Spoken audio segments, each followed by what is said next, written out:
Hola, ¿qué tal? Bienvenidas, bienvenidos. Regresamos a una nueva emisión de La Náusea TV. El día de hoy estoy con el doctor Jesús Medina, el doctorante también David Misael Xalopaxian, un servidor Héctor Oz. Pues queremos volver a tocar el caso de Teuchitlán, de lo que ha estado aconteciendo en las últimas semanas en el país, a raíz del descubrimiento de este famoso rancho Izaguirre. Ya tocamos el tema en el último programa que grabó Jesús con nuestro experto residente en temas de seguridad, movimientos, con Gerardo. Los invitamos a que vean ese programa. Queremos, bueno, retomar un poco la cuestión, no tanto enfocarnos como lo hacemos siempre en términos estrictos en el caso y en lo que se dice por parte de las autoridades, por parte de la presidenta, por parte de la oposición, sino bueno, analizarlo más de forma sistemática, plantear un poquito antecedentes, la coyuntura, insisto, leer estas cuestiones en términos históricos, en términos estructurales, porque bueno, sin duda la cuestión de la violencia se trata del problema seguramente más acuciante que atraviesa la sociedad mexicana. No es un problema nuevo, como lo insistimos, como lo mencionamos siempre, pero bueno, nos da pie todo lo que se ha dado en estas últimas semanas para volver a tocar el tema, para insistir en algunos puntos, para dejar claras pues ciertas ideas, ciertas aproximaciones al tema que queremos contribuyen más al análisis, más allá de los dimes y diretes por parte pues, de personajes políticos encumbrados en las altas esferas del poder, por parte, insisto, de la parte oficial, de Morena, de la presidencia de la República, y por parte, bueno, de esa oposición que aunque decadente, que aunque descompuesta, pues no deja de hacer ruido, sobre todo apoyada en muchos medios de comunicación, ¿no? Pues bueno, con eso en mente le doy la palabra a David para que planteemos un poquito pues ese acercamiento de carácter general, ¿no? A la situación, a la problemática en términos estructurales por la que atraviesa el país. David, si quieres comenzar. Y gracias, Héctor. Me parece muy interesante que pues este acontecimiento no solamente tiene resonancia a nivel estatal, sino ya diferentes medios han hecho la cobertura a nivel nacional y ya ni se diga a nivel internacional que le han dado seguimiento a este evento. Y lo que quisiera iniciar es que pues este evento, que no es aislado, hay que leerlo de manera histórica, pues muestra la relación, una relación que continúa, no en relación entre ciertos actores estatales, pero también relación con grupos criminales que han estado constantemente relacionadas con ciertas prácticas que son las desapariciones forzadas, pero también con los homicidios, ¿sí? Que en este país es una práctica prácticamente recurrente. Y yo quisiera acentuar que si bien es cierto, este hecho no es aislado, y que si bien es cierto, ya en el episodio anterior se ha analizado un poco de manera histórica, yo quisiera partir desde el 2006, ¿no? Esa idea de la guerra contra las drogas, que desde el 2006 de alguna otra forma generó que el escenario en nuestro país existiera una reconfiguración violenta, que eso me parece muy interesante, del poder criminal, que hay que decirlo abiertamente, que este poder criminal tiene dos características. Por un lado, que es un poder que se ha fragmentado en toda la República Mexicana, que no es homogéneo, que no es general, pero también que ha diversificado los diferentes tipos de mercados de carácter ilegal. Si bien es cierto, históricamente estos grupos criminales estaban bien definidos, tenían ciertas características o una tipología como tal, ahora ya no podemos hablar no solamente de un solo grupo, sino de diversos con prácticas que van desde la venta hasta la articulación de diferentes como prácticas que incluye la desaparición forzada, entre otras más. Y es así como llegamos desde el 2006 con esta guerra contra las drogas, una intensificación, que eso también es muy importante, de disputas de grupos diversos en el país. Y si hacemos una cartografía social de nuestro país, podemos ubicar prácticamente en diferentes regiones, diferentes grupos que si bien es cierto son cárteles, ¿sí? Que se están disputando territorios en diversas regiones. Y este conflicto se ha intensificado, ¿no? Y algo que me llama la atención a diferencia de otros analistas es que debemos analizarlo de una manera multidimensional, ¿no? Multidimensional, sobre todo la violencia que no solamente se expresa en un enfrentamiento directo entre estos actores, sino también la proliferación de prácticas ya muy recurrentes como la desaparición forzada y que desde mi opinión se convierte en una herramienta, pero también en una estrategia de control territorial en diversas regiones del país. Y yo le agregaría un control y una práctica de disciplina social, ¿sí? Que en este caso es identificar a ciertas personas para aplicarles disciplina en diversas regiones, ¿no? Y estos eventos de que se vienen arrastrando de manera histórica desde el 2006 se ha convertido en una forma ya muy sistematizada, ¿no? Y sobre todo desde el 2006 en diversos grupos, ¿no? Sobre todo activistas, madres de que buscan a los desaparecidos han evidenciado la presencia de fosas clandestinas en diversas partes del país. Y aquí es algo interesante. Diversos actores que no son visibilizados por parte del Estado han evidenciado la presencia de una violencia que se ha vuelto ya estructural y que desde mi punto de vista se ha vuelto una redefinición del paisaje sociopolítico desde el 2006. Y ya no hablemos de los últimos sexenios donde ha cambiado también discursivamente cómo se ha tratado el tema sobre estos eventos. Yo quisiera, por ejemplo, mencionar dos datos que me llaman la atención, que sí son datos que no los vamos a analizar profundamente, sino también los voy a proporcionar en forma numérica, ¿no? No vamos a hacer un análisis, pero por ejemplo, desde el 2006, de acuerdo al informe de la situación de fosas clandestinas en México, que fue publicado en el 2018 por la Comisión Mexicana de Defensa y Promoción de los Derechos Humanos, se menciona que a finales del 2006 hasta mediados del 2017, las fiscalías y procuradurías estatales tan solo habían documentado la presencia de 1.608 fosas clandestinas. De esas 1.608 fosas clandestinas se habían encontrado 3.000, perdón, 43 cuerpos registrados y más de 868 restos o considerados fragmentos óseos, ¿sí? Y esto, a mí, en la opinión, podríamos hablar ya de una crisis de desaparecidos que se ha exacerbado recientemente, sin duda, y esto también con otro dato que podemos contrastar y aún sumar, que es una crisis de desaparecidos, es, por ejemplo, los datos extraídos sobre todo del portal del Registro Nacional de Personas Desaparecidas y No Localizadas, que menciona que actualmente existen 124.265 personas desaparecidas y que prácticamente es una cifra que sigue demostrando la magnitud del fenómeno, pero también demuestra prácticamente la profundidad estructural y sobre todo sistémica de la impunidad que sigue manteniendo una continuidad, que eso es muy interesante. Hay una continuidad sistémica que va a permear desde lo más local hasta los niveles federales. Y en este contexto me parece también acentuar que la guerra criminal que se está llevando, que a lo mejor no lo presenciamos todos los días, pero ahí está presente, no solo se está redefiniendo las relaciones de poder entre los grupos armados, sino que también están generando nuevas formas de violencia que desbordan las dimensiones estrictamente delictivas. En un episodio que yo pude entrevistar a un candidato doctorante que fue Omar, que está realizando su estancia postdoctoral, de eso nos mostraba, ¿no? Hasta qué punto los márgenes estatales o lo que llamamos lo ilegal o delictivo tienden a mezclarse, ¿no? Y esto, al final del día, pues sí, trastoca lo que a mí no me gusta, pero sí es interesante traerlo a colación, lo que se le llama el tejido social, ¿no? Que este tejido social ya se va a echar hacia abajo porque se inscribe este fenómeno que son las desapariciones, y no solamente desapariciones, sino que son forzadas, y aparece otro elemento que también me parece muy interesante, el terror. No ese terror de las películas, sino el terror social como un elemento ya constitutivo del nuevo orden contemporáneo en la cual ya hay una presencia diversa de una violencia también contemporánea que sí es necesario matizarlo para evitar caer en generalizaciones o elementos dicotómicos que borren todas estas particularidades o singularidades del caso que hoy nos estamos analizando.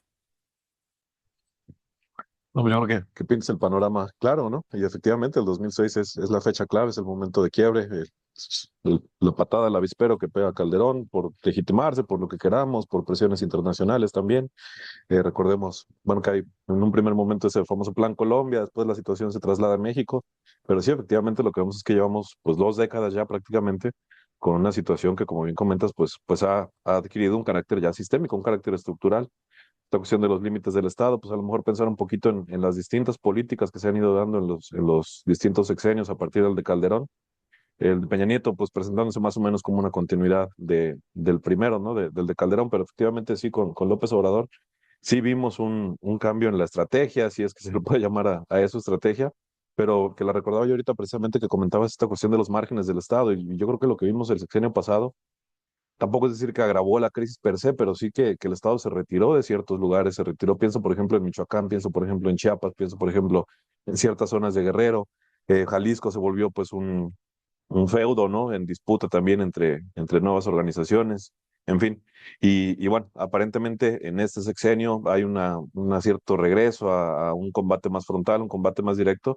El problema es que efectivamente, como bien comentas, pues ya no son dos organizaciones, ¿no? Como lo hubiéramos podido pensar hace 15 o 20 años, sino pues que son centenas de organizaciones que están localizadas, arraigadas en el territorio. Hay trabajos muy interesantes de tipo antropológico, por ejemplo, recuerdo ahorita Lomnitz, me parece, unas conferencias que tienen en el Colegio Nacional, detallando precisamente cómo los grupos de la delincuencia pues se insertan en esas localidades, recomponen eso que es tejido social, lo adecúan y lo modifican, ¿no? Pues bueno, por hacer un poquito una cronología de lo que vimos, esta cuestión estalla el 5 al 11 de marzo cuando la fiscalía anuncia el hallazgo, pero bueno, sabemos que desde hace 6 meses, desde septiembre del año pasado, ya se habían hecho detenciones, ya se había supuestamente asegurado el rancho, y lo cierto es bueno, lo que vemos, y por no dejar de insistir en ello, pues es la inoperancia, ¿no? De los cuerpos de seguridad, de los cuerpos de impartición de justicia, de procuración de justicia, en este caso, las fiscalías, sí, efectivamente se hizo mucho ruido al principio sobre si el papel de la Fiscalía de Jalisco, de la Fiscalía local, pero bueno, por ahí alguien decía, pues son crímenes que se persiguen de oficio y la Fiscalía General de la República, Gertz Manero, tardó más de 20 días en atraer el caso, ¿no? Y después de organizar un circo, como fue calificado por muchas de estas organizaciones, en donde, bueno, se les expuso a las madres, se llevó a los grupos de búsqueda a un montaje prácticamente, ¿no? Entonces, bueno, la crítica va un poco en ese sentido. Pensar en el contexto actual, sabemos que se vienen elecciones para jueces dentro de un par de meses, pero pues la situación de las fiscalías sigue siendo la misma, de inoperancia, en fin, de reproducir ciertos vicios, y que es el talón de Aquiles pues de los dos gobiernos de la autodenominada Cuarta Transformación, ¿no? Siempre que se toca la cuestión de la seguridad, sale por un lado el ejército, que ya sabemos que es intocable, pero también la fiscalía y la inoperancia de la fiscalía, y se han preferido hacer reformas en otro sentido que tocar esas viejas estructuras que vimos cómo se siguen reproduciendo. El caso más palpable fue seguramente, sin duda, el caso de Ayotzinapa y la forma en la que operó la FGR, pero vemos cómo esos mecanismos pues se reproducen también en este caso como en muchos otros, porque sí, efectivamente, eh, volteamos todos la mirada sobre el caso de Jalisco de estas últimas semanas, pero la crisis es sistémica y grupos recuerdan con insistencia de que no es el único caso, ¿no? Tala, La Bartolina, San Fernando, etcétera, etcétera, que son los grandes, pero dentro de un mar de cientos de miles de desaparecidos, efectivamente. Y pues esa es la situación, ¿no, Jesús?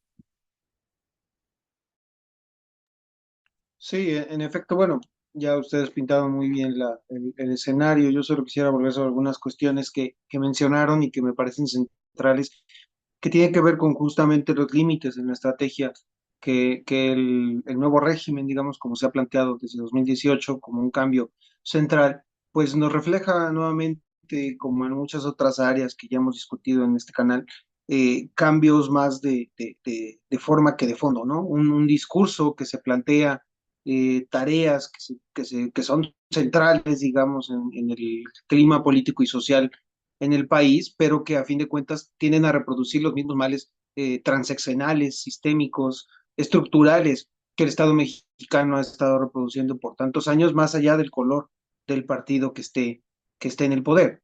En ese sentido, creo que lo que más se vuelve aberrante, más allá del mismo hecho de violencia que es impactante y que al menos es bueno que nos siga impactando porque esto ya se ha naturalizado tanto en el país que es aún más preocupante eso, pero bueno, más allá del mismo hecho en sí, es la cuestión de las fiscalías, como mencionabas, del actuar, porque nuevamente vemos una, ya no sé si incapacidad o un abierto desdén, digamos, o una abierta intento, digamos, de resolver las situaciones siempre de la misma forma, ¿no? La Administración Federal, para empezar, pues hizo lo mismo que siempre, tratar de desmarcarse del caso, acusando a la Fiscalía de Jalisco del hecho.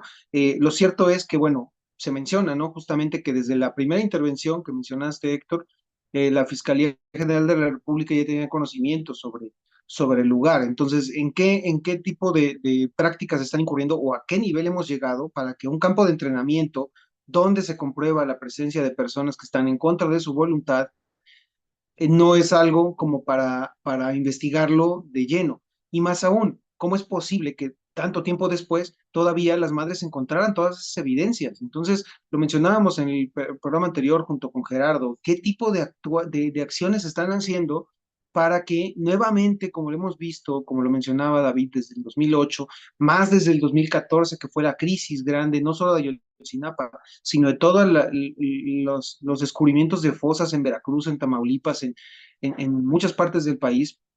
¿Qué tan mal lo están haciendo para que los mismos civiles, las civiles, que en mayoría son madres de desaparecidos, logren hacerlo sin el equipo, sin la preparación, sin los conocimientos necesariamente que lo van adquiriendo en la marcha, que ellas sí puedan encontrar las evidencias que la fiscalía, con personal adiestrado, no pueda hacer, ¿no? Creo que eso demuestra justamente los límites y más aún nos hace caer en una especie de déjà vu de lo que pasó con Ayotzinapa en términos de cómo atajar la crisis, ¿no?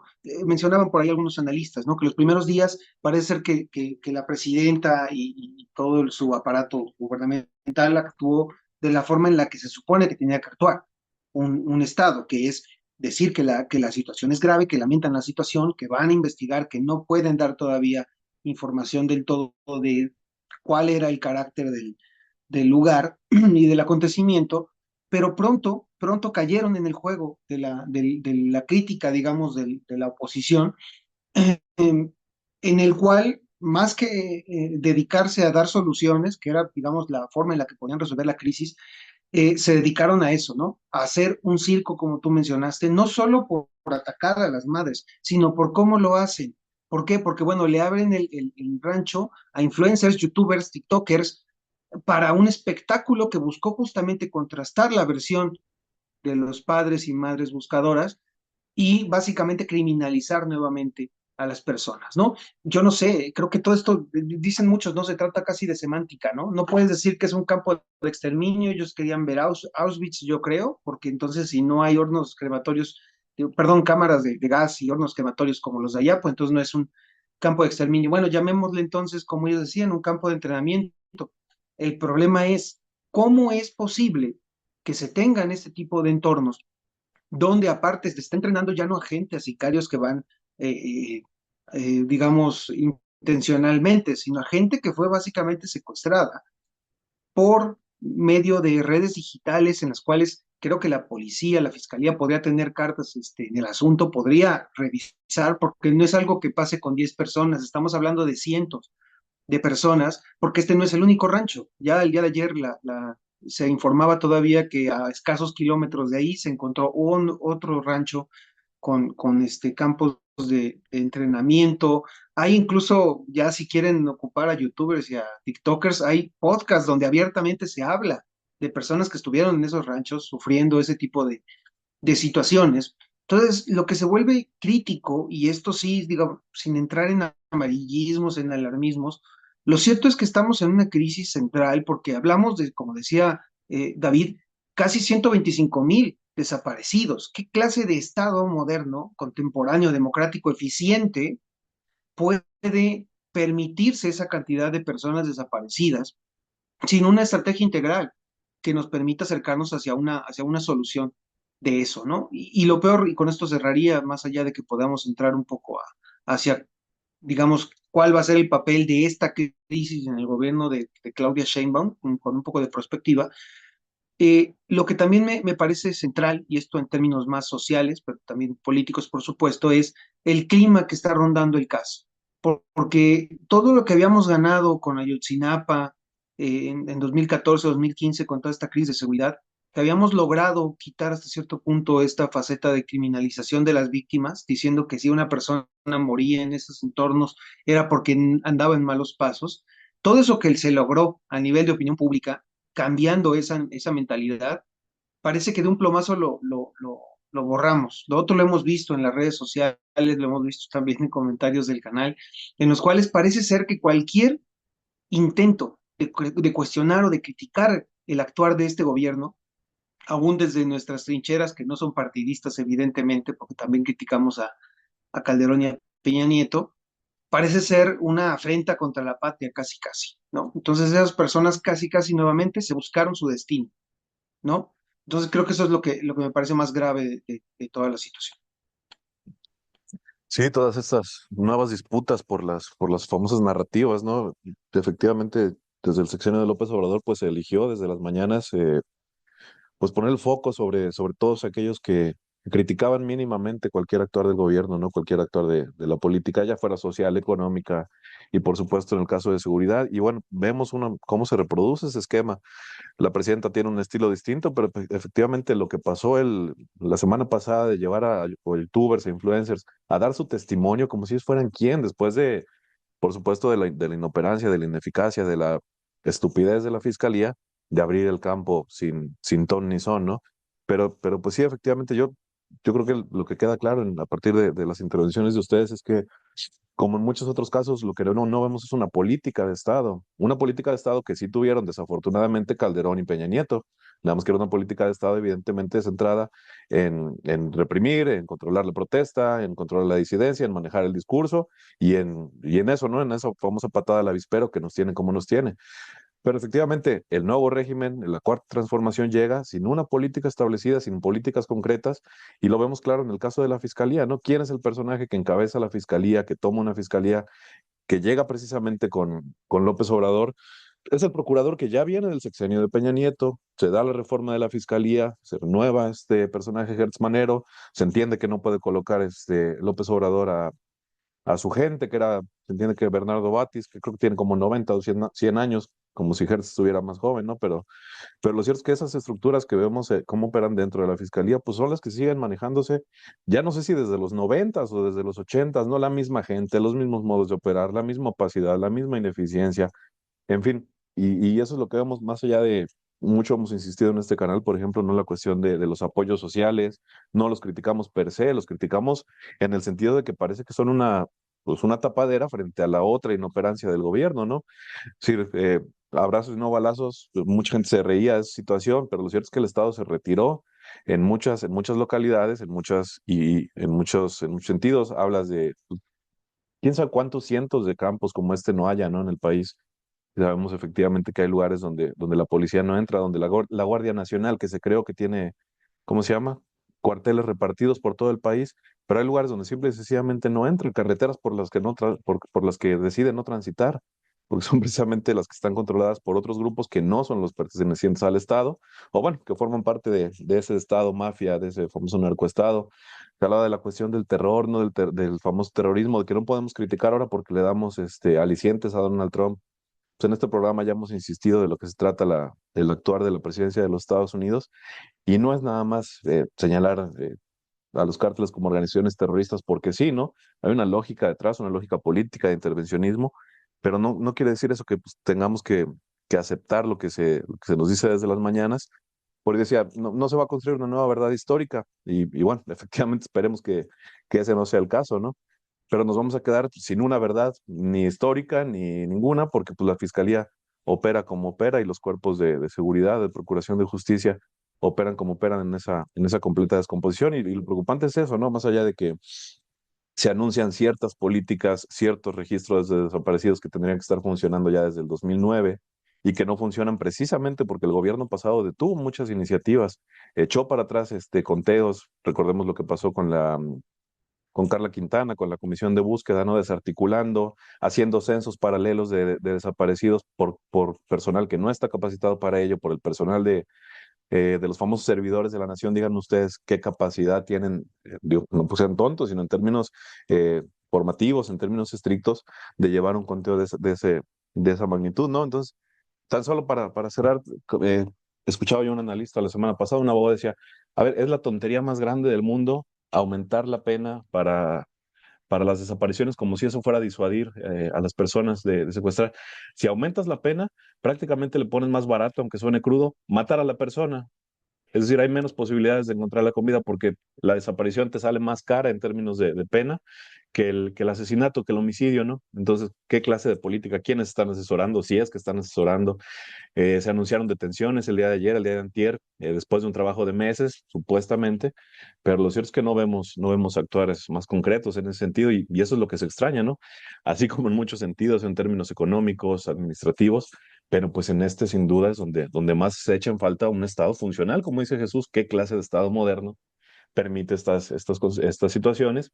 Y lo peor, termino con ese famoso inventado 80% de aprobación de la presidenta, que era el mismo caso de López Obrador, ¿no? Ese apoyo es el que precisamente le da todas las herramientas para poder intervenir de forma directa, pero no lo vemos así como no lo vemos en muchos casos, ¿no? No sé, No, David, Jesús.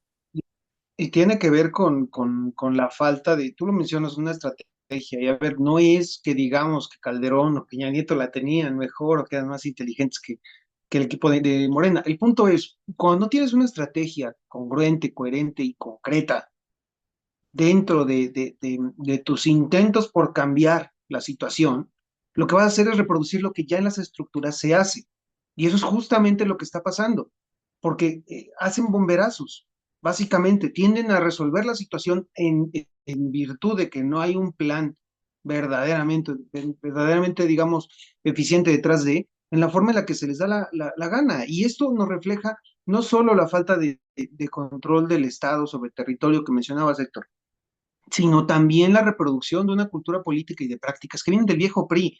O sea, lo más aberrante de todo esto es lo que se está hablando ahorita, que todavía no es, digamos, algo que se tenga con datos certeros, de que incluso las alcaldías, algunos municipios en Guerrero, también estaban ayudando a reclutar a las personas. O sea, que había procesos de reclutamiento de personas, sobre todo campesinos, jóvenes, etcétera, para trabajos en el norte del país, y en algunos de esos casos se llegó a documentar que estaban básicamente trabajando como esclavos. Entonces, ya cuando el mismo Estado está en una descomposición tal que en el nivel más práctico de acción, que es el ámbito municipal, se generan este tipo de prácticas, hablamos de una crisis. Yo termino con algo. Hace unos años, cuando estaba a la mitad del sexenio de AMLO, algunos compañeros de organizaciones populares, de movimientos sociales, estudiantes, campesinos, que se pronunciaban en contra de las estrategias de AMLO, mencionaban justamente que el punto era porque la crisis que se nos iba a venir encima era algo que ni siquiera habíamos experimentado en el periodo de Calderón. Y aunque podía parecer alarmista, creo que hoy en día, en la mezcla entre eso, las presiones de Estados Unidos y la crisis económica que se va a derivar de esas presiones, creo que en verdad estamos en una situación que no augura nada positivo de aquí en adelante. Sí, antes de que cierre David, pues nada más, ahorita que comentas esto, hay 2.447 municipios en el país, algunos con 10 policías, algunos con 5, algunos que ni siquiera tienen policía. Entonces, efectivamente, más allá de debatir las cuestiones del federalismo, que yo creo que es una de las causas de muchos de los males de este país, aunque, bueno, así como ser conservador es malo y ser liberal es bueno, pues también ser centralista es malo y ser federalista es enseñado como lo bueno, pero bueno, insisto, más allá de eso, 2.447 municipios con pocos recursos, con poca estructura, evidentemente intervenidos como por el crimen organizado, como lo vimos pues, desde el caso de Ayotzinapa, y cientos de ejemplos que tenemos en ese sentido, ¿no? Entonces, pues, efectivamente no vemos una estrategia que atienda esas problemáticas que son las estructurales, más allá de pelearse con Loret de Mola, con quien se les ocurre en la mañana, ¿sí? Porque, en fin. David, si quieres, pues, algunos comentarios de cierre y creo que hemos dado un recorrido general, ¿no? Un panorama más o menos general de la situación. Sí, yo creo que al final del día, yo recuerdo una vieja discusión, ¿no? Que hacían los académicos que decían si el Estado, la ausencia del Estado, ¿no? O si hasta qué punto el Estado permitía que estuviera ausente para reproducir viejas prácticas. viejas prácticas que legitimaban no solamente el control por parte de diferentes actores, y esto me parece que no es que esté retirado el Estado, sin duda hay rubros que sí lo es, pero yo creo que hablando en la crisis de los desaparecidos, aparte de no tener una estrategia como tal, que ya lo han mencionado, me parece que también metodológicamente la propuesta que ellos presentan, porque se ha mencionado que Claudia va a empezar ya a generar bases de datos, que se van a mandar iniciativas que van a llegar, al final del día es algo metodológicamente impreciso y es tanto así que esto nos puede llevar, como dice Jesús, a correr al riesgo de que la violencia no solamente se normalice, se generalice y ya forme parte de casi de la vida normal. O sea, es como decir, ya hablar de violencia es como algo normal, pero no algo normal en términos generales, sino ya te va a dar igual si el vecino, si el amigo, desaparece. Y al final del día yo creo que ya lo estamos viendo, o sea, es tanto la descomposición que me parece tan absurdo y un poco aberrante que empiecen a posicionarse discursos que van desde comparando el campo de exterminio con Auschwitz, que son contextos históricos distintos, quieran llamarle como tal, donde hay particularidades y singularidades y que al fin y al cabo hacen tabla rasa de estos procesos, que obviamente tienen que ver con procesos, como ya lo hemos hablado, de un contexto totalmente fragmentado del poder, donde hay múltiples actores, donde no solamente hay mercados legales del trabajo, ya son mercados de trabajos ilegales y imagínense, se supone que ya no debería estar la esclavitud y este tipo de fenómenos ponen en evidencia más la carencia del Estado, ¿sí? Y sobre todo cómo la violencia ya no es la violencia típica que se veía anteriormente con estos actores, sino ya las nuevas formas de violencia que, bien lo han señalado, al final este tipo de violencia queda en una impunidad todavía estructural, ¿no? Y es aquí donde pues se afronta también el problema de aún mayor, ¿no? Porque no solamente son las desapariciones, es un término de cuestión de seguridad. O sea, no hemos estado haciendo nada en términos de seguridad, no quiero decir seguridad nacional que involucra más situaciones y fenómenos más complejos y donde pues cada día la violencia va generando más víctimas, ¿no? En una profundidad de desgarramiento, ya como dice Jesús abiertamente, del tejido social y de que al final del día, esta violencia va a hacer que reconfiguremos el sentido de la vida y la muerte en el territorio, porque antes, bien lo decía Jesús, muchos se decían, ¿no? El que se lo mataron o lo desaparecieron porque andaban con los malos, ¿no? No, ni siquiera se nombraba discursivamente. Ahora ya se nombra, pero se normaliza.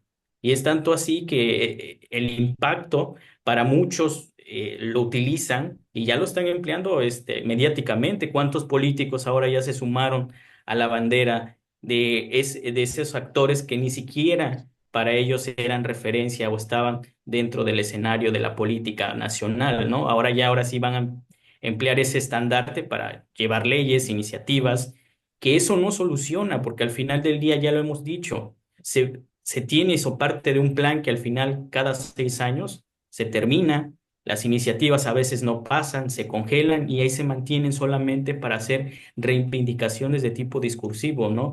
Y donde no afronta la crisis de las desapariciones, tan solo como un dato que este año se presentó en el caso de Veracruz, de acuerdo a los informes que se mandaron, Veracruz es el que tiene el mayor número de fosas clandestinas en todo el territorio nacional.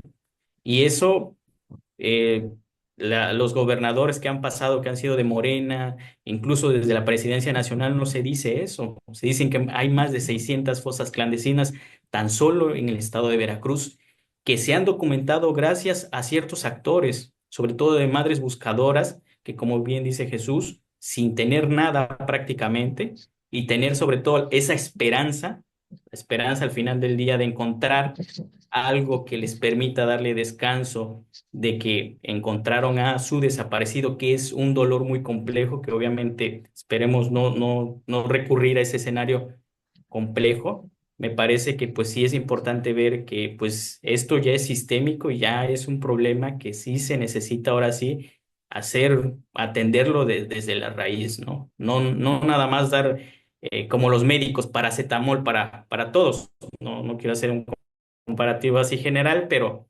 sí hay formas de hacer formas para atacar estos problemas de manera estructural. Sí, sobre todo insistiendo, bueno, en el autoproclamado carácter reformista de estas dos administraciones, ¿no? El supuesto cambio de régimen, porque efectivamente, como en muchas otras cosas, como lo hemos señalado en distintas ocasiones, pues creo que vemos más continuidades que otra cosa, ¿no? En términos, pues, tan graves como la situación que nos tocó trabajar el día de hoy. Pero bueno, creo que lo podemos dejar por aquí. Como siempre, pues la intención no es ser una crítica a la ligera, ¿no? Sino poner las cosas en su justa dimensión. Con las herramientas que tenemos podrán ser mejores o peores, pero son de las que disponemos para llevar a cabo pues ese análisis de una realidad que, como bien comenta David, pues ya es sistémica estructural, porque son 2 décadas ya de esta situación que no vemos visos de mejoría o de cambio en las políticas que apuntaran hacia una dirección distinta, al menos en el corto o mediano plazo. Pues queda esperar que la reacción de las autoridades en este caso al menos sea ya dada la visibilidad del caso. Por ahí creo que ayer salió ya una declaración de la Corte Interamericana, que igual a veces es buena cuando conviene, a veces es mala cuando no conviene, pero bueno, al menos por la visibilidad del caso, que no pase como con Ayotzinapa y que veamos alguna resolución pronto, si es que se puede hablar de resoluciones para cuestiones así, pero bueno, todos esos debates que han quedado en el trastero, ¿no? De la famosa justicia transicional que se puso de moda hace algunos días, han quedado relegados porque, insisto, el interlocutor de la presidencia de la República, pues parece que es esa posición desdibujada, pero que se inventa, se reinventa, en vez de dirigir la mirada hacia las cuestiones verdaderamente importantes. Pero bueno, por acá la dejamos. Gracias a quienes nos acompañaron. Gracias, David. Gracias, Jesús. Las recomendaciones de rigor, las sugerencias de rigor, pedirles pues el like, el apoyo al canal, comentar el contenido, compartir los videos, suscribirse y por aquí nos encontramos próximamente. Gracias a todos.